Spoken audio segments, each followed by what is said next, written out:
Open Dataczar App. Click on Menu. Click on Website.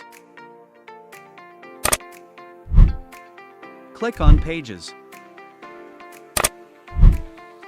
Scroll down. Here you can see Standalone Page option. Click on Create Blank Page. Enter your title.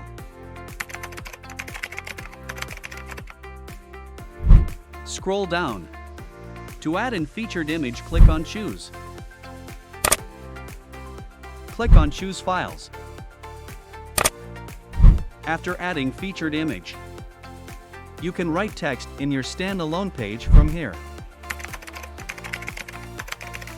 To add an image, click on three dots.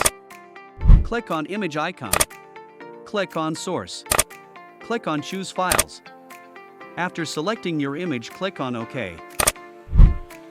Scroll down again. Click on Create. To see your standalone page, click on Pages again. Here you can see our standalone page has been created. Click here. Click on Copy Link. Paste the link in your browser. Here you can see the standalone page that we created. Thanks for watching.